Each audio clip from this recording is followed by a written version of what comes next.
4:51.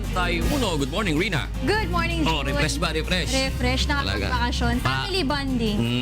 Hindi kayo umalis. Hindi na, dito na lang para mas masaya. So, tulog lang ng tulog. Kain, tulog. Tulog, kain, simbag. Monitor ng balita. Nag-monitor pa rin? Nagmo-monitor pa rin ako. Alam ko yung nangyari dun sa... Kasi may mga kaibigan ako nagbakasyon sa Bohol.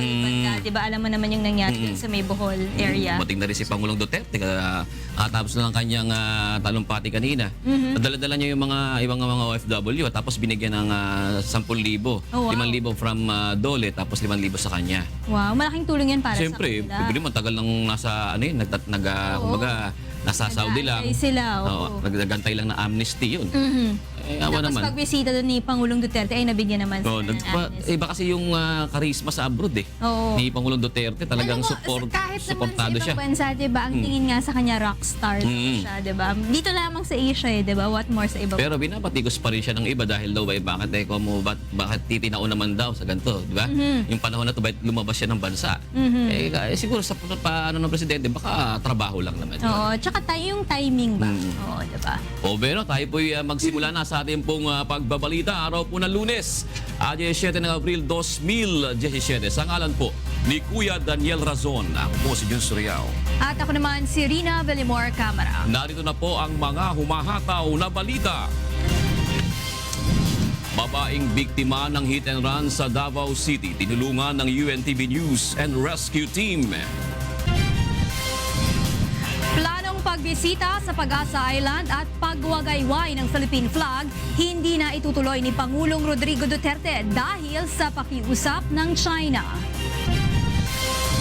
Nakalipas na mahabang bakasyon, generally peaceful ayon kay PNP Chief Director General Ronald Bato de la Rosa.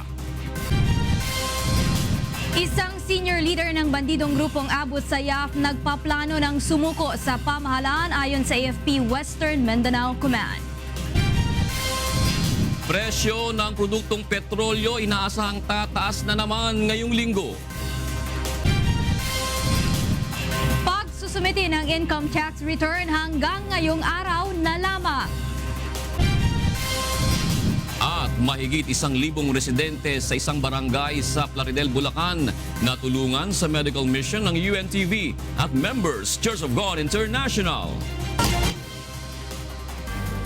Bago po ang detalye ng ating mga balita, alamin muna natin mga pangyayari sa mga nakalipas na araw sa ating Weekend News Rewind.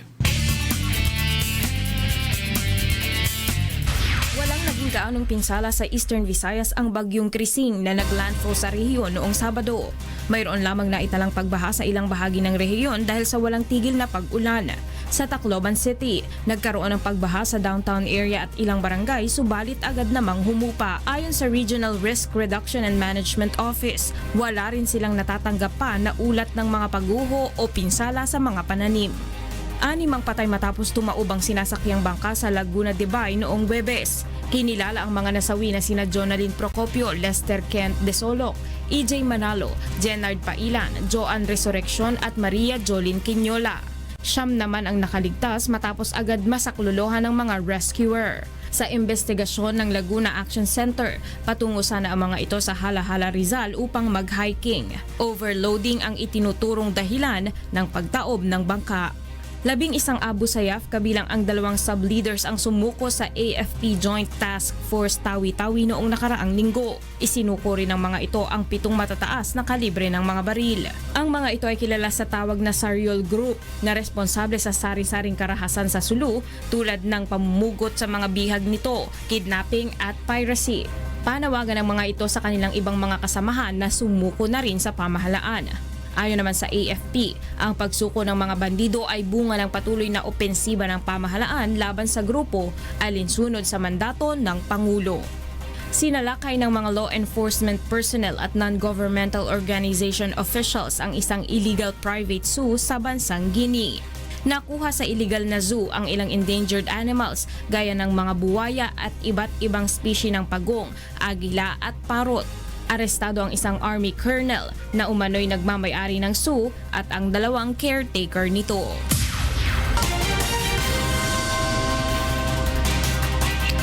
Tinulungan ng UNTV News and Rescue Team at Davao City Central 911 ang isang babaeng biktima. ng hit and run noong nakaraang Biyernes. Ito ang hataw na balita ni Maki Libradilla. Duguan, tulala at nakahandusay pa sa kalsada ng datna ng UNTV News and Rescue Team si Hilda Lamayo. Nabundol umano ito ng motorsiklo sa may Lapu-Lapu Street sa Davao City pasado alas 12 ng madaling araw noong Biyernes. Nagtamo ito ng sugat sa iba't ibang bahagi ng katawan. Magkatuwang namang tinulungan ng UNTV Rescue at Davao City Central 911 ang biktima. Matapos malapatan ng first aid ng rescue teams ang biktima ay agad nang isinugot sa pinakamalapit na pagamutan. Sa inisyal na investigasyon ng mga otoridad, papatawid sana ang biktima nang mabundol ng isang motorsiklo. Matapos ang aksidente ay agad umalis ang driver ng motorsiklo. According sa ihang anak, kakauban niya, Honda Wave color black pero identified ang plate number padulong dito sa North nga bahen o padulong dito sa may Santa Ana Avenue. Diretso kay giguko daw sa kamotor pa daw maabsan. Patuloy namang inaalam ng mga otoridad ang pagkakakilanlan nito. Kasama ang Davao News Team, Maki Libradilla, humahataw sa balita. Hindi na itutuloy ni Pangulong Rodrigo Duterte ang planong pagbisita sa Pag-asa Island dahil sa pakiusap sa kanya ng China. Ito ang hataw na balita ni Rosalie Cos. Binawi ni Pangulong Rodrigo Duterte ang kanyang naunang pahayag ukol sa kanyang planong pagbisita sa Pag-asa Island at pagwawagayway ng bandila ng Pilipinas sa Hunyo 12, Araw ng Kalayaan upang bigyang diin ang karapatan ng Pilipinas sa teritoryo nito. Ito ay dahil sa pakiusap sa kanya ng China na huwag itong gawin upang mapanatili ang kapayapaan sa South China Sea. Ito ang inihayag ni Pangulong Duterte nang pulungin nito ang Filipino community sa Riyadh, Saudi Arabia. Sabi nila, if every heads of state of the contending parties there around the West Philippine Sea, they call it the China Sea, will go there to plant their flags, like there will be likely trouble. So because of our friendship with China and because we value your friendship, I will not go there to raise the Philippine flag. Sa halip, sinabi ng Pangulo na ipadadala na lamang niya ang kanyang anak upang kumatawan sa kanya sa Araw ng Kalayaan. Maybe I'll send my son kasi para just to show that the blood there of the claimant is the son of the ibig sabihin, kadugo ko na yan nandyan, amin yan.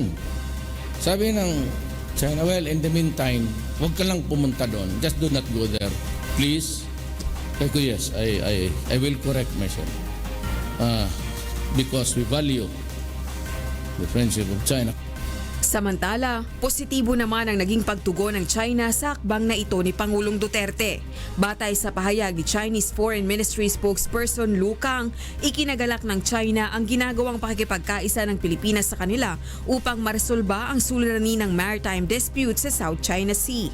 Ang mabuti rin anyang ugnayan sa pagitan ng dalawang bansa ay nakapagdudulot ng kapayapaan, katatagan at kaunlaran sa Asia-Pacific region.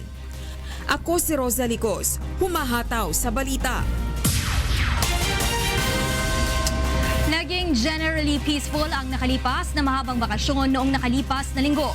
Ayon ito kay Philippine National Police Chief Director General Ronald Bato de la Rosa. Ito ay sa kabila ng naganap na engkwentro sa pagitan ng tropa ng pamahalaan at hinihinalang mga miyembro ng bandido grupong Abu Sayyaf. Pinuri ng hepe ng pambansang pulisya, mga pulis at sundalo sa matagumpay na pagpigil sa posibleng major terrorist activities ng suspected ISIS-linked groups. Binati rin ni PNP Chief de la Rosa ang publiko dahil sa pagiging mapagmatsyag at sa kooperasyon nito sa mga otoridad. Tiniyak naman ito na bagamat balik na ngayon sa normal working week, nakahanda pa rin ang pambansang pulisya na magbigay serbisyo sa taong bayan. Inihayag ng Armed Forces of the Philippines Western Mindanao Command ang pagnanais umunong sumuko sa pamahalaan ng isa sa mga matataas na leader ng bandidong grupong Abu Sayyaf. Ito ang hataw na balita ni Dante Amento.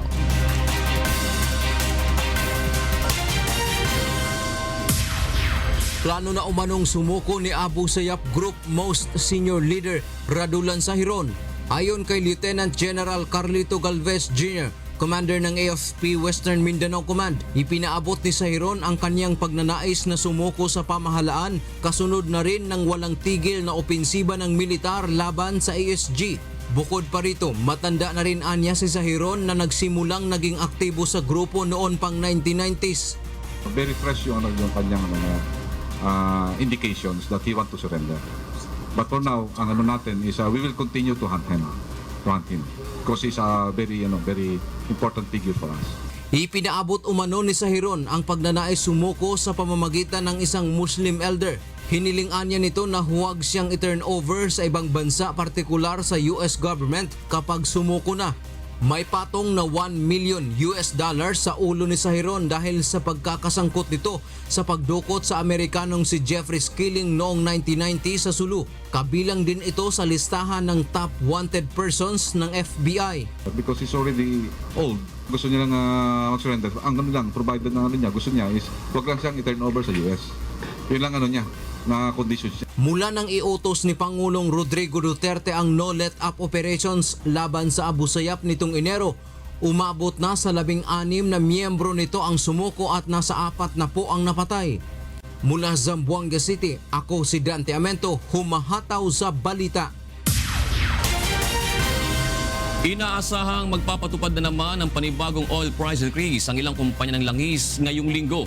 Sa pagdaya ng oil industry players, nasa 60 hanggang 70 sentimos ang maaaring madagdag sa presyo ng kada litro ng diesel. 30 hanggang 40 sentimos naman sa gasolina, habang tataas naman ng 50 hanggang 60 sentimos ang bawat litro ng kerosene. Bago ang mahabang bakasyon noong nakaraang linggo, ay nagpatupad ng 90 sentimos hanggang mahigit pisong dagdag presyo sa produktong petrolyo ang mga kumpanya ng langis. Hanggang ngayong araw na lamang maaaring magsumite ng Income Tax Return o ITR. Babala ng Bureau of Internal Revenue, may kaukulang parusa sa mga mabibigong mag-file ng kanilang ITR. Ito ang hataw na balita ni Leslie Lungbowen. Hindi na pinalawig pa ng Bureau of Internal Revenue o BIR ang deadline ng filing ng income tax return para sa taong 2016. Una nang sinabi ng kawanihan na hanggang ngayong araw na lamang maaaring magsumite ng ITR. Na-extend na nga kung tutuusin natin, April 15 po yung deadline natin. Unfortunately, it falls on a Saturday, so in-extend po natin ng 2 days, so April 17, which is Monday. Ngunit may ilan pa rin sa ating mga kababayan ang nangangamba na hindi aabot sa deadline. Isa na rito si Jerlo Kevin Rial, isang home-based online English teacher. Bali, na-inform lang ako kasi kahapon lang through text nung kaibigan ko. Late na rin ako makakapag-file if ever kasi wala rin akong budget para dun sa kailangang mga processes ng pag-file ng ITR. Kung mahuhuli ng pagsusumite ng ITR ay magkakaroon ito ng penalty na 20% interest per annum at 25% surcharge. Samantala, para naman sa mga hahabol sa pag-file ngayong araw, maaari nang i-download online at i-print ang BIR form na kailangang i-fill out. Pwede ring magbayad sa mga otorisadong bangko upang makaiwas sa mahabang pila. Sino mang hindi makapagsusumite ng ITR o makapagbabayad ng itinakdang income tax ay papatawan ng kaukulang parusa. Mula sa Quezon City, ako si Leslie Longbowen, humahataw sa balita. Aabonohan muna ng Overseas Workers Welfare Administration o OWA ang mga unpaid claims ng ilang overseas Filipino workers sa Saudi Arabia. Ito ang hataw na balita ni Rosalie Cos. Iniulat ni Labor Secretary Silvestre Bello sa Filipino community sa Kingdom of Saudi Arabia na patuloy ang monitoring at follow-up ng pamahalaan sa mga unpaid wages o mga hindi naibigay na karampatang sweldo sa mga overseas Filipino worker ng ilang kumpanyang nabangkarote doon. Ayon sa kalihim, nakahanda naman ang pamahalaan na maglabas ng pondo upang maibigay na ang mga unpaid claims sa mga OFW. Ito ay matapos ma-validate ang mga claims para sa unpaid wages. Nais din namin nung malaman ninyo na yung mga unpaid claims na mga OFWs natin ay under process. And one of the efforts of our augmentation team is to determine the validity of their claims. And if the validity is established, then OWA is willing to advance the money claims of all the OFWs in Saudi Arabia. Bukod dito, maaari ring manghiram ng salapi ang mga OFW sa OWA at ang kanilang unpaid claims ang magsisilbing collateral para sa utang. Samantala, pinayagan namang makauwi ng bansa ang ilan sa 5,000 OFW na illegally documented sa KSA. Sinagot ng pamahalaan ang kanilang pamasahe pa uwi. Nangako naman si King Salman bin Abdulaziz Al Saud kay Pangulong Duterte na palalawigin pa ang oportunidad ng hanap buhay para sa mga OFW sa Saudi. Samantala, nagkasundo rin ng KSA at Pilipinas na mas palalawakin pa ang ugnayan hinggil sa paggawa upang matiyak na napapangalagaan ang kapakanan at karapatan ng mga OFW doon. Ako si Rosa Licos, humahataw sa balita.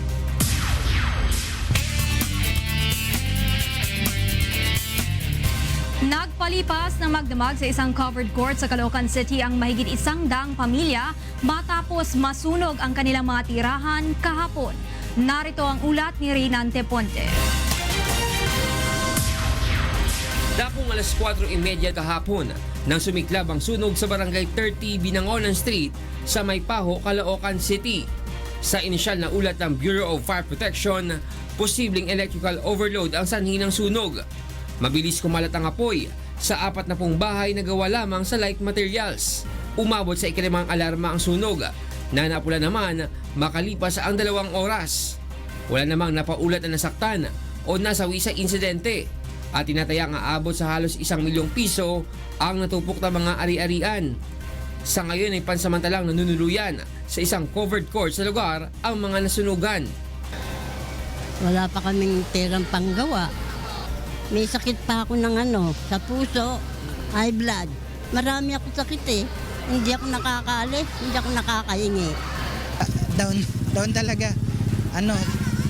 Walang-wala. Hindi alam ko anong gagawin. Samantala namahagi naman ng tulong ang lokal na pamahalaan at ang ilang private sector sa mga apektadong pamilya. Nagbigay ng tulong gaya ng mga relief goods, kumot, tapos kumot, banig, lahat ng pwedeng magamit ng mga residente namin. Si lahat po ng pamilya na naapektuhan, bibigyan po ng financial assistance. Mula sa Caloocan City, ako si Reynante Ponte, humahataw sa balita. Tinulungan ng UNTV News and Rescue ang biktima sa banggaan ng motorsiklo sa Bacolod City noong Sabado. Ito ang atong kabalito ni Lane Lopez. Matapos magkabanggaan ang 2 motorsiklo sa Ramos Lacson Street, Bacolod City noong Sabado ng madaling araw. Isa sa mga sakay ng isang motorsiklo na kinilalang si Ramel Estander, 27 anyos, ang nagtamo ng malaking sugat sa paa dahil sa aksidente. Agad namang nilapatan ng Pangunang Lunas ng UNTV News and Rescue Team ang pinsalang tinamo ng biktima. Matapos lapatan ng first aid ay dinala na ito ng grupo sa Corazon Locsin Montelibano Memorial Regional Hospital. Ang 3 iba pang sugatan tinulungan naman ng Chamber Volunteer at Amity Volunteer Fire Brigade. Ayon sa mga nakasaksi sa aksidente, mabilis ang takbo ng sinasakyang motorsiklo ni Estander kaya ito bumangga sa isa pang motorsiklo. Ako si Lalaine Moreno, humahataw sa balita. Sa pagbisita ni Pangulong Rodrigo Duterte sa mga Pilipino sa Middle East, ipinangako nito ang pagkakaroon ng hiwalay na kagawaran para sa mga overseas Filipino worker. Ito ang hataw na balita ni Rosa Licos. Hiniling ng mga overseas Filipino workers sa Riyadh, Kingdom of Saudi Arabia kay Pangulong Rodrigo Duterte na ihiwalay ang mga OFW concern sa Department of Labor and Employment. Ayon sa Pangulo, nakasalalay ang pagkakatatag nito sa pagsasabatas ng Kongreso. Yung OFW was being discussed by me. Yung OFW will be separate from the Department of Labor. It's coming, but it would need Congress. Para kasali na dahil there will be a separate sa mga sailors. Maritime Authority will also be separated. Pagdating naman sa Kingdom of Bahrain, tiniyak na ni Pangulong Duterte sa Filipino community sa Manama ang pagkakatatag ng Department for OFWs. Kaya nga pala, ang overseas, mayroon na kayong in a few months you will have a Department of OFW only. Sinabi ko kay Bebot, yung puro ni-reduce na namin ang inyong from 6 weeks to mga 3 weeks na lang. Sabi, you can use the online. Layo ng naturang kagawaran na pabilisin ang proseso ng paghahanap ng trabaho abroad at mapangalagaan ang kapakanan ng mga OFW laban sa mga illegal recruiter. Samantala, sinaksihan naman ni Pangulong Duterte at Bahrain King Hamad bin Isa Al Khalifa ang paglagdas sa 4 na kasunduan sa pagitan ng dalawang bansa. Ito ay ang pagkakaroon ng High Joint Commission sa pagpapalawig ng ugnayan ng Pilipinas at Bahrain, protocol sa pag-amyenda sa convention ng dalawang pamahalaan upang maiwasan ang double taxation at fiscal evasion, gayon din para maamyendahan at suportahan ang air services management ng dalawang bansa at ang kooperasyon sa pagitan ng Foreign Service Institute ng Pilipinas at Diplomatic Institute ng Bahrain Foreign Ministry. Isang kasunduan din sa pagitan ng dalawang pribadong kumpanya sa Pilipinas at Bahrain ang sinaksihan ni Pangulong Duterte na layong palawigin ang operasyon ng banana plantation sa Davao City at dagdagan ng 10,000 ektaryang sakahan. Ako si Rosa Licos, humahataw sa balita. Nakabalik na ng bansa si Pangulong Rodrigo Duterte matapos ang isang linggong state visit sa 3 bansa sa Middle East. Kasabay ng Pangulo kanina ang nasa 138 overseas Filipino worker na nagkaroon ng suliranin sa immigration sa Saudi Arabia at sinamantala ang amnesty program ng pamahalaan sa mga undocumented workers. Bukod sa pamasahe pa uwi, nagkaloob din ng pamahalaan ng 10,000 pisong tulong pinansyal para sa kanila. Ipinangako naman ni Pangulong Duterte na patuloy na tutulungan ang mga OFW na for repatriation sa Middle East at magtatayo rin ng ospital para sa kanila. $206 million na halaga naman ng business deals ang nilagdaan sa pagitan ng mga negosyante ng Qatar at Pilipinas. Naniniwala ang pamahalaan na malaki ang may tutulong nito sa pag-unlad ng ekonomiya ng bansa. Ito ang hataw na balita ni Rosalie Coz. Sumaksi si Pangulong Rodrigo Duterte sa pagpirma ng daang-daang milyong dolyar na halaga ng business deals sa pagitan ng Qatari at Filipino businessmen. Ayon kay Presidential Spokesperson Undersecretary Ernesto Abella, tinatayang kulang sa 6,000 hanap buhay ang inaasahang likhain ng kasunduang ito. The President also attended the Philippines-Qatar Business Forum and witnessed the signing of $206 million worth of business deals between Qatari businessmen and the PEZA, which is expected to create almost 5,770 jobs in the Philippines. Nasa $925 million naman o 46 billion pesos ang kabuoang halaga ng investment deals ang nakuha ng Pilipinas sa pagbisita ni Pangulong Duterte sa Saudi Arabia, Bahrain at Qatar. During the President's week-long country visit, he witnessed the signing of over $925 million worth of investment deals among Saudi, Bahraini, and Qatari businessmen, which are expected to create approximately 62,000 jobs. Tiniyak naman ni Trade Secretary Ramon Lopez na para sa ikasusulong at paglago ng ekonomiya ang pangunahing layunin ng pagbisita ni Pangulong Duterte sa ibang bansa. Lahat ng itong ginagawa natin at ang pagbisita ng ating Pangulo kasama ng kanyang team dito sa Middle East, pati na rin yung mga ginawa natin sa ASEAN is really part of Dutertenomics na gusto namin talagang itulak at kasama na dyan yung pagkakaroon ng mas maraming trabaho, mas maraming negosyo, maraming oportunidad para sa mga Pilipino. Samantala, 4 na kasunduan naman ang nilagdaan sa pagitan ng Pilipinas at Qatar na sinaksihan ni Pangulong Duterte at Qatar Emir Sheikh Hamad bin Al Thani. Ito ay ang kooperasyon ng dalawang bansa sa kultura at kalusugan, technical vocational education, investment promotion and protection. Ako si Rosa Licos, humahataw sa balita. Sa pagbabalik ng sesyon ng Kongreso sa buwan ng Mayo, inaasahang kabilang sa magiging prioridad ng mga mambabatas na maipasa ay ang pagkakaroon ng bagong immigration law. Ito ang hataw na balita ni Joyce Balancio. Sinabi ni Department of Justice Secretary Vitaliano Aguirre na minabadali na ang pagpasa na batas para solusyonan ang anyay kulang na sahod ng mga immigration officers. Ito ay matapos mag-resign at tumangging pumasok ang ilang immigration officers dahil hindi na anya nababayaran ng overtime pay simula Enero ngayong taon. Ngayon, because parang both parties would not budge, so napag-agreehan namin during the meeting that we are going to fast-track the enactment of the new immigration law. And the PLLO will be the one to ask the Speaker and the Senate President to ask the President to certify that bill as urgent. May nakausap na rin anya siya ng mga mambabatas para masiguro maipapasa agad ito bago ang State of the Nation address ng Pangulo sa Hulyo. Si Senator Lauren Regalda was very much involved in this, and she assured us that once the House passed the immigration bill in April, he is going to have the Senate, or at least he assured us that the Senate will pass it in May, on time for the July State of the Nation address of the President. Maliban dito, may offer na rin anya si Department of Budget and Management Secretary Benjamin Jokno na magbukas na mahigit 800 plantilla positions. Samantala, umaasa naman si Secretary Aguirre na habang sinusolusyonan pa ang problema sa immigration ay magiging payapa naman ang kanilang operasyon sa airport. Mula sa Maynila, Joyce Balancho, humahataw sa balita. Naniniwala ang ilang Automobile Association of the Philippines na makatutulong ang paglilipat ng mga pabrika at pagsasaayos ng mga housing projects sa karatig lugar upang maibsan ang problema sa trapiko sa Metro Manila. Ito ang hataw na balita ni Joan Nano.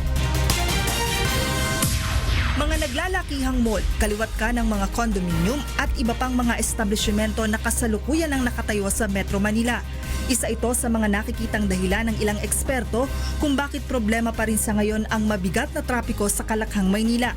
Ayon kay Philippine Global Safety Road Partnership Secretary General Alberto Swansing, bukod sa Vehicle Reduction Scheme, dapat rin ani ang pagtuunan ng pamahalaan ang pagpapaluwag sa Metro Manila. Iminumungkahi nito ang paglilipat ng ilang mga pabrika sa labas ng Metro Manila gaya ng Bulacan, Cavite, Laguna o Clark, Pampanga. Marami nagmamigrate papuntang Maynila, no? From yung mga kanugnog na lugar, no? Dito nagtatrabaho tapos uuwi uli sa kanilang mga bahay labas ng Metro Manila. Yan ang nangyayari ngayon. So ang titingnan is paano natin hindi na sila kailangang pumunta rito sa Metro Manila kundi doon mismo sa lugar, no, na kanilang tinitirahan. Malapit lang doon, doon na sila magre-report. Decongestion dapat.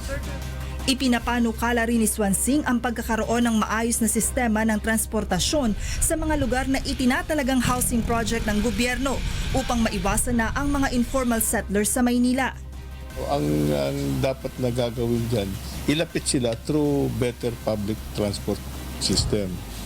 Na meron silang maasahan na masasakyan galing doon sa pinaglipatan sa kanila, papunta rito sa kanilang pinagtatrabahuan. Matatandaan dati nang ipinanukala ni Transportation Secretary Arthur Tugade ang paglilipat ng mga government office sa Clark, Pampanga upang maibsan ang problema sa trapiko sa Metro Manila. Subalit aminado ang ahensya na hindi ito magiging madali dahil maraming mga bagay ang kinakailangang ikonsidera.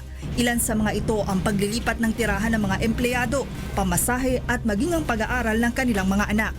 Mula sa Quezon City, ako si Joan Nano, humahataw sa balita. Naging mapayapa ang operasyon ng mga bus terminal sa Davao City sa nagdaang long holiday. Para sa detalye ng mga balita, nasa linya ng ating komunikasyon si Janice Inhente live. Janice, ano ang totoong balita? Yes, Atty. maayong buntag, halos balik na sa normal na daloy ng biyahe ng mga bus sa terminals dito sa Davao City. Ayon sa pamunuan ng Davao City Overland Transport Terminal, naging mapayapa ang operasyon ng bus at wala silang natatanggap na mga negatibong ulat mula sa mga pasahero sa dagdaang linggo. Dagdag nito, noong nakaraang Miyerkules hanggang Huwebes, nakatala ang DCOTT ng 1,000 trips katumbas ng 50,000 pasahero. Samantala, simula kahapon ay kakaunti na lamang ang bilang ng mga pasahero na nagbabiyahe palabas at papasok sa Davao City. Ngunit nakaalerto pa rin ang mga tauhan ng Task Force Davao para sa pagpapanatili ng seguridad sa probinsya. Partikular na binabantayan ng mga ito ang entry at exit point sa syudad. Attorney G, bukod sa Task Force Davao, nakasuporta din sa pagpapanatili ng peace and order sa syudad ang Armed Forces of the Philippines at Philippine National Police. Yan ating live update mula dito sa Davao City. Balik sa iyo, Attorney G. Maraming salamat, Janice Inhente mula sa Davao City. Marami ng mga bakasyonista sa Baguio City ang nagbabiyahe pabalik ng Metro Manila. Ngunit tuloy-tuloy pa rin ang pagdating ng mga local at foreign tourists na umaakyat sa syudad kahit tapos na ang long holiday. Para sa detalye, nasa Baguio City si Bradley Robusa live. Yes, Bradley, good morning. Yes, magandang umaga, Beth. Mula pa noong Sabado ay marami ng mga turista dito sa Baguio City ang nagbiyahe na pabalik ng Maynila. Ito ay upang maiwasan na makipagsiksikan sa bulto ng mga pasaherong pabalik ng Metro Manila pagkatapos ng mahabang bakasyon. Inaasahang mamayang gabi hanggang bukas ng madaling araw patatagal ang pag-uwi pabalik ng Maynila at iba pang mga probinsya ng mga bakasyon o nagbakasyon dito sa Baguio City. Tiniyak naman ng pamunuan ng mga bus company na mayroong sapat na biyahe upang ma-accommodate ang lahat ng mga pasahero. Kada 20 minuto ang pagitan ng kanilang mga biyahe, kaya tiyak aniya na hindi maabala at hindi maghihintay ng matagal sa terminal ang mga pasahero. Ngunit kahit marami na ang pabalik Maynila dahil may pasok na sa mga trabaho, marami pa ring mga bakasyonista ang umaakyat ng Baguio City para dito magbakasyon kasama ang kanilang mga pamilya. Kaya naman tiniyak ng PNP na mahigpit pa ring ipinatutupad ang seguridad sa syudad upang matiyak ang kanilang kaligtasan ng mga turista. At yan ang update dito sa Baguio City. Balik sa inyo, Beth. Maraming salamat sa iyo, Bradley Robusa, nagulat ng live mula sa Baguio City. Nagpaalala ang Department of Health sa publiko na mag-ingat upang makaiwas sa mga sakit na maaaring makuha ngayong tag-init. Ito ang hatol na balita ni Aiko Miguel. Ramdam na ngayon ang init ng panahon lalo na pagsapit ng tanghali. Kaya naman nagpapaalala ang kagawaran ng kalusugan sa mga dapat gawin ngayong tag-init upang makaiwas sa summer diseases o mga sakit na nakukuha tuwing tag-init. Sunburn na maaaring mauwi sa heat stroke, tapos nandun yung sore eyes, nandun ang sipon na tubo, sukat tae, sakit sa balat, at ang panghuli, sagpang ng aso. Kadalasang ang mga bata ang nagkakaroon ng sipon at ubo lalo na sa pagpapalit ng panahon. Pumunta muna kayo sa clinic o health center. Para sa ganun, may examen kayo ng doktor bago kayo bumili ng mga gamot. Mga bata rin ang karaniwang nakakagat ng aso habang naglalaro sa labas ng bahay. Payo ng DOH sa mga ganitong insidente, agad na hugasan ang parteng kinagat ng aso, sabunin ito at agarang pumunta sa animal bite centers upang mabigyan ng libreng anti-rabies vaccine. Samantala, paalala rin ng DOH sa publiko, umiwas na magbilad ng matagal sa araw, palaging magdala ng payong, sombrero, sunglasses, pamaypay at magbaon din ng tubig upang makaiwas sa heat stroke. Planuhin din natin ang paglabas. Iiwas tayo sa oras sa pagitan ng alas 10 ng umaga hanggang alas 2 ng hapon sapagkat ito ang pinakamatinding sikat ng araw. Kung maliligo naman sa pool o sa dagat, itiyempo na hindi tirik na tirik ang araw. Magpalit agad ng damit kapag pinagpawisan upang maiwasang magkaroon ng bungang araw. Ugaliin laging uminom ng tubig at sumilong sa isang malilim o malamig na lugar. Payo ng DOH, sundin ang naturang mga health tips upang maiwasang magkasakit ngayong tag-init. Mula sa Manila, ako si Aiko Miguel, humahataw sa balita. Sa detalye po ng mga balita, tinulungan ng UNTV News and Rescue Team ang isang estudyanteng nasugatan matapos mabangga ng jeep habang nagbibisikleta sa Camarines Sur. Ito ang hatol na balita ni Alan Manansala. Isang 18 anyos na binatilyong biktima ng aksidente ang tinulungan ng UNTV News and Rescue Team sa San Vicente, Canaaman, Camarines Sur pasado alas 7 kagabi. Kinilala ang biktima na si John Lambert, isang grade 11 student. Ayon sa biktima, pauwi na sana siya sakay ng kanyang bisikleta nang mabanggaan ng isang pampaserong jeepney na minamaneo ng isang Mariano Cortez. Ayon kay Cortez, di niya napansin ang nagbebisikletang si Lambert kaya nahagip niya ito. Agad namang nilapatan ng pangunang lunas ng UNTV News and Rescue Team ang tinamong mga galos at sugat ng biktima. Matapos mabigyan ng first aid, saka ito dinala sa Bicol Medical Center para sa karagdagang atensyong medikal. Samantala, inimbitahan naman sa Canaaman Police Station si Mang Mariano para sa karagdagang investigasyon sa nangyari. Mula sa Camarines Sur, Alan Manansala, humahataw sa balita. Nakabalik na ng bansa kanina madaling araw si Pangulong Rodrigo Duterte matapos ang isang linggong state visit sa 3 bansa sa Middle East. Kasabay naman ng Pangulo sa kanyang pag-uwi sa Pilipinas ang mahigit 100 overseas Filipino workers na nag-avail ng amnesty program ng Kingdom of Saudi Arabia. Mula sa Naiya, Pasay City, alamin natin ang detalye kay Rosalie Coz live. Yes, Rosalie, go ahead. Yes, magandang umaga, Monica. Pasado alas 3 ng madaling araw nang dumating dito sa bansa si Pangulong Rodrigo Duterte at ang kanyang delegasyon mula sa Doha, Qatar, ang huling bansa na kanyang binisita sa isang linggong state visit niya sa Middle East. Sinalubong naman siya ng nasa 138 mga overseas Filipino worker na iniuwi ng Philippine government mula sa Kingdom of Saudi Arabia at nakapag-avail sa amnesty program ng naturang bansa. Ipinaliwanag ni Pangulong Duterte sa mga OFW na ito ang dahilan kung bakit inuna niyang bisitahin ng mga bansang Saudi Arabia, Bahrain at Qatar matapos ang kanyang pagbisita sa mga ASEAN member countries. Ito ay dahil bulto ng mga Pilipinong naghahanap buhay at nagpapadala ng kita sa Pilipinas ay nakabase sa Middle East. Batay naman sa datos ng Department of Labor and Employment, nasa 5,000 ang bilang ng mga undocumented OFWs o walang angkop na dokumento upang maghanap buhay sa Saudi. 138 sa mga ito, ginastusan na ng pamahalaan upang makauwi na ng Pilipinas ngayong araw.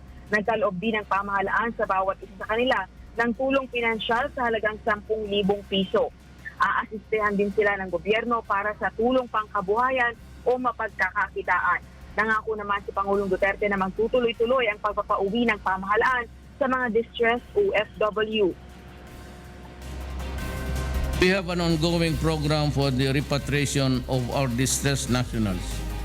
Pinapangako ko yan sa inyo. Gagawin natin araw-araw. We will have to spend money. I will look for the money. Bukod dito, plano rin ng pamahalaan na makapagpatayo ng ospital sa Middle East countries sa pahintulot ng pamahalaan doon. Ito ay upang maibigay din ang atensyong medikal sa mga Pilipinong matagal nang naghahanap buhay sa abroad.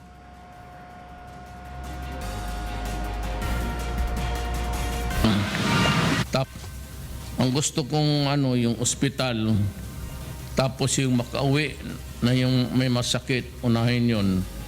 Yung may sabi nila may mga bulag na, they should be attended to immediately.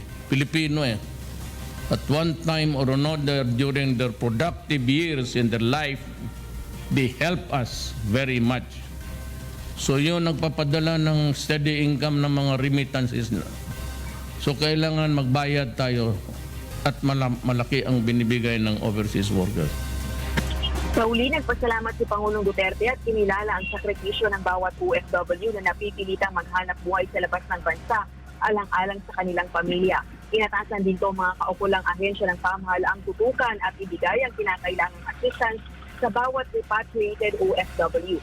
Samantala matapos ang kanyang arrival speech at pamimigay ng tulong, dito sa Naiya, agad na nagbiyahe ang Pangulo patungo sa Batangas upang dumalaw naman sa pamilya ng nasawing sundalo sa Inabanga Town, Bohol Clash noong isang linggo.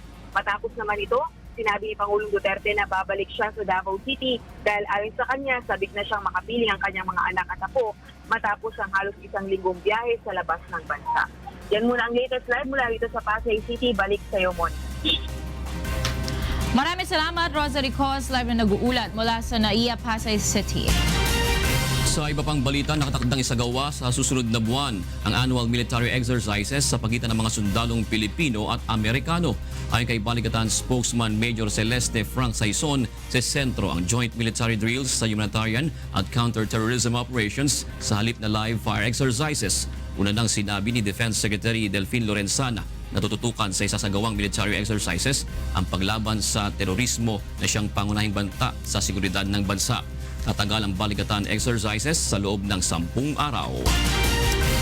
Suspindido pa rin hanggang ngayong araw ang Unified Vehicular Volume Reduction Program o mas kilala sa Number Coding Scheme ng Metropolitan Manila Development Authority o MMDA. Ito ay upang bigyan daan ang mga motorista na bibiyahe palabas at papasok ng Metro Manila matapos ang mahabang bakasyon. Samantala, ibinalik na ang number coding scheme sa ilang lungsod sa National Capital Region. Kabilang dito ang Makati, Las Piñas at Pasig City. Patuloy ang pagdating ng mga maraming motorista sa South Luzon Expressway dahil sa mahabang bakasyon. May report si Sherwin Kulubong.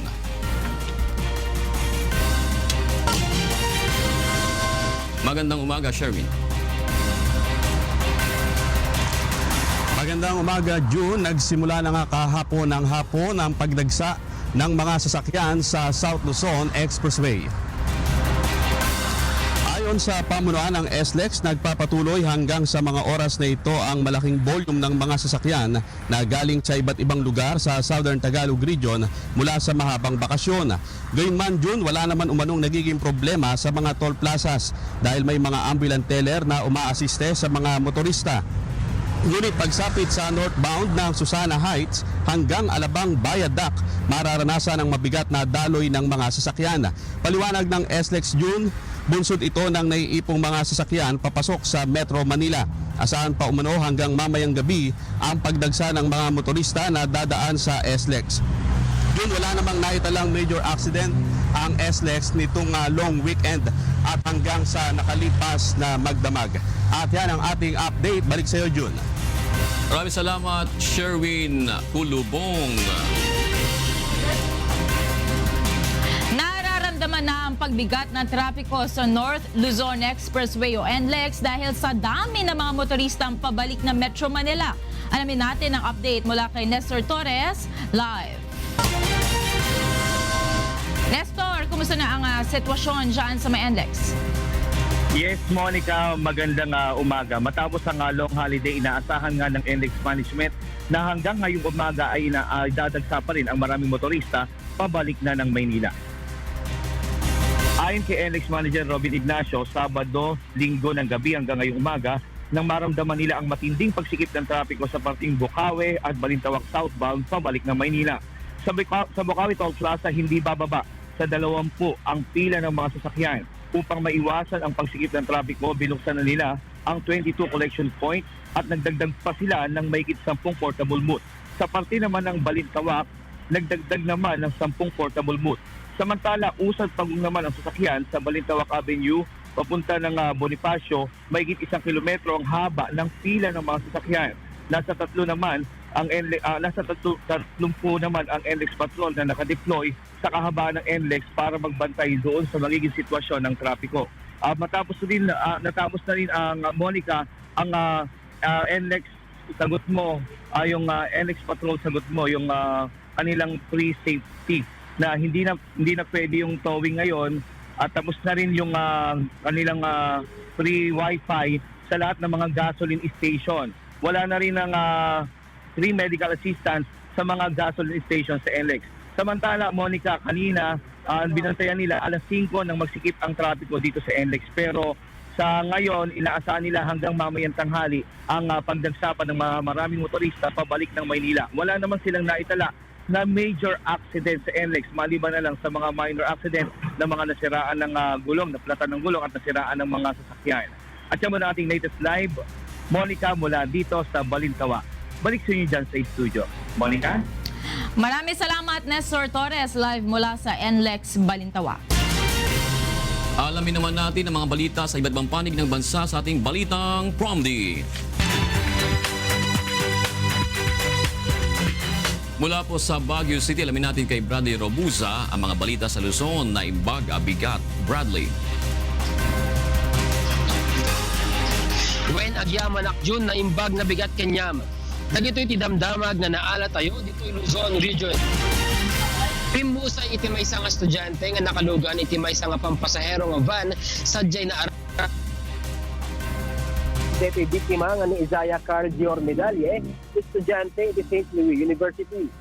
Base sa initial nga investigasyon, nagbiyahe nga Mapandagupan City dito'y van, ibibigla nga naribba dito'y may isang parte iti bundok.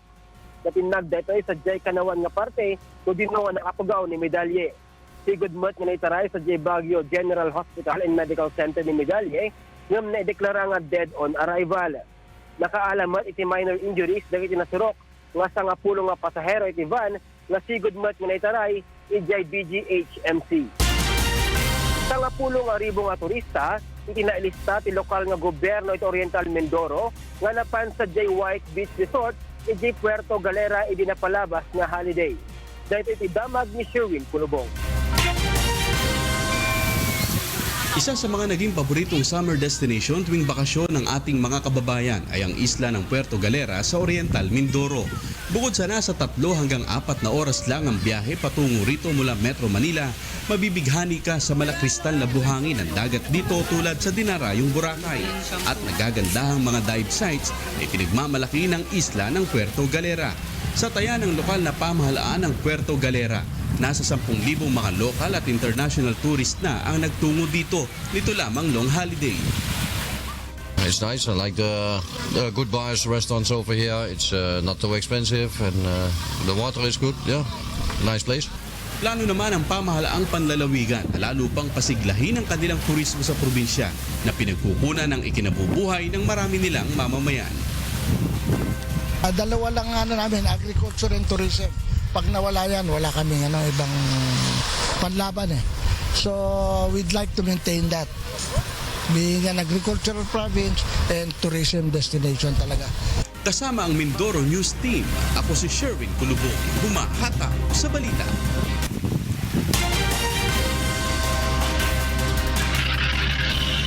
Dagita ti damdamag nga naala tayo dito'y Luzon Region. Manipo dito'y Baguio City. Agsubli kenyam, June. Agyamanak Bradley Robuza. Mula naman po sa Zamboanga City, makibalita tayo kay Dante Amento. Buenos dias, Dante.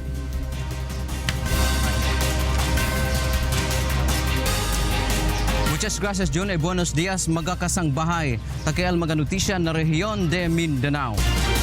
Ay tinaya nuevo commercial flight na hulusulu, Principiando este dia. Asigon ko na Airport Area Manager Muhammad Nagaraskal, 32-seater aeroplano El Ayman biyahe na mga lugar desde na siyudad de Zamboanga e vice versa. And for the people of Sabsolta in the Region 9, we are informing you that there will be a new commercial flight for Zamboanga Hulo starting Monday. Ultimo ya tiene Flight del Air Philippines na sulu del marzo 4, 2004. Ya termina este por causa según del grande maintenance expenses fuera pa el amenazo desde na mag-aarmaw grupo, primeramente el Abu Sayyaf. Por medio del nuevo flight, más pronto ya llega el magabiahero taanda na Zamboanga y otro pa parte del país desde na sulu. Tiene lang kasi 1 hora el viaje comparando na 8 horas a bordo del barco. Mientras tanto, na otra noticia, ya prepara ya el Oficina de Turismo del Ciudad de Davao el mga aktibidad que puede man participa el mga lokal e extranjero turista na ciudad este summer. Take el report de Janice Inhente. Sa mga sikat nga tourist destination sa syudad sa Davao, ginadasig usab sa lokal nga panggamhanan ng publiko sa pagsulay sa nagkalain-laing aktibidades alang sa mga bakasyonista nga mudayo sa dakbayan karong tuiga. Tumong niini nga masiguro nga malingaw ang mga mudayo sa syudad aron magbakasyon. can expect sa summer months more activities in and around the city and even outside the city, and this will be not only for the performing arts, 'di ba, but also yung mga visual arts, and then meron tayong mga pet congress, dive congress, meron mga spa party, and meron din nga pa itong meron din itong mga sale ng packages natin, 'di ba? Ito lang. Katabang sa lokal nga panggamhanan sa pagbuhat og event ang nagkalain-laing pribado nga organisasyon sa syudad. Samtang positibo sab ang City Tourism Office nga mutaas ang tourist arrivals karong tuiga. And so for 2017, we hope to reach 2 million talaga, 'di ba? And then maganda naman yung yung influx ng tourists natin. Subay niini, isiguro sab sa Armed Forces of the Philippines ug Philippine National Police ang pagpatuman sa mas hugot nga seguridad, ilabi na sa mga entrance ug exit points sa syudad. Nagpahinomdom sab sila sa publiko nga magpabiling alerto o mag-amping aron malikayan nga mabiktima sa mga daotang tawo. We really need your support. We really cannot do it alone. Hindi namin kayang kami lang. Kailangan talaga namin yung vigilance ng tao. Kailangan namin yung tulong nila. By just giving us information, masaya na po kami doon. Okay na sa amin yan. Gikan sa Dakbayan sa Davao, ako si Janice Inhente, humahataw sa balita.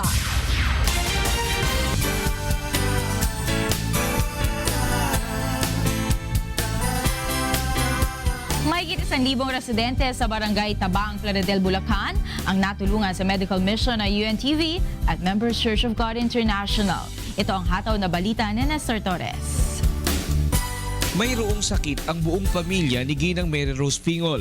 Siya at ang kanyang 2 anak ay may pabalik-balik na ubo, sipon at lagnat, habang ang kanyang asawa naman na stroke patient ay mayroong trangkaso. Dahil sa hirap sa buhay, hindi nila magawang makapagpakonsulta sa doktor. Sa tulong ng serbisyong kasambahay, nabigyan ng lunas ang sakit ng pamilya.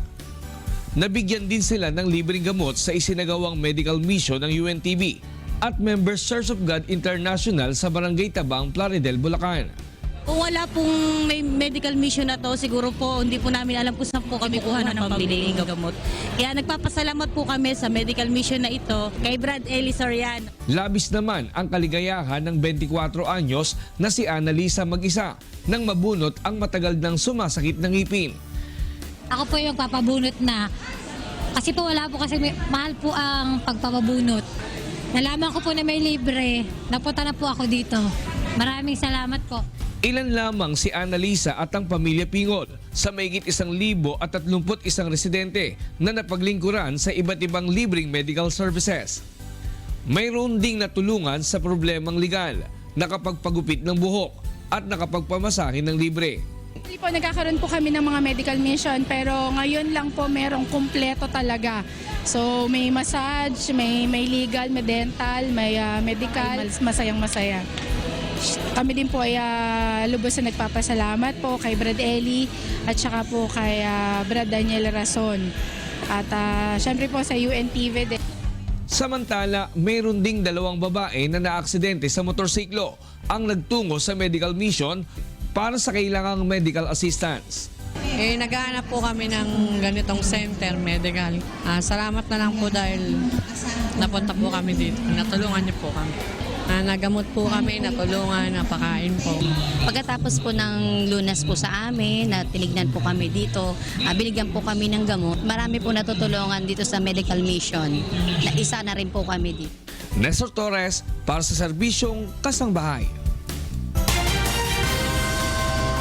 Nililista ko lang, pinababati dito ni... bago tayo Pakadami pinababati. Ito, mga taga Quezon Province, si Jason Ona, si Sat Perse, si Nori Arpe, at sa isla, nanonood sila ngayon, sa isla ng Polo ba?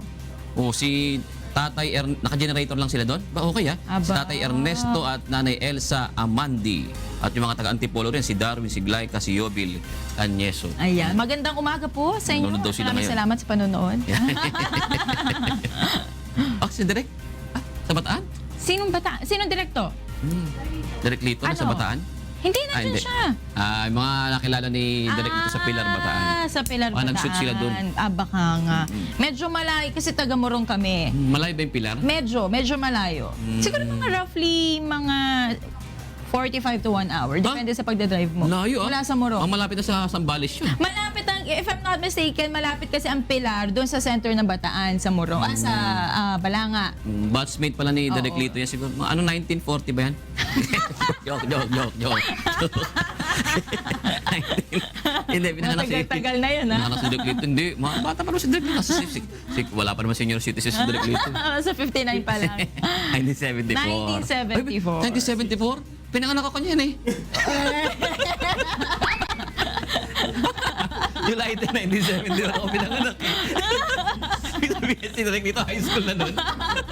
Baka grade Grade 6. Grade 6 daw pala. Sorry Direk ha. Hindi ko yung sinasadya. Grade 6 pa lang naman. Grade Bata 6. pa. Ayan, no? 1974. Good morning din po sa inyo dyan. Yeah. Ayan. Para pa po sa iba pang humahataw na balita, bumisita sa aming website, ang untvweb.com. Ano po mga hataw na balita ngayong araw po ng Lunes, April 17, 2017. Sa ngalan po ni Kuya Daniel Razon. Ako po si Jules Soriano. At ako naman po si Monica Veral.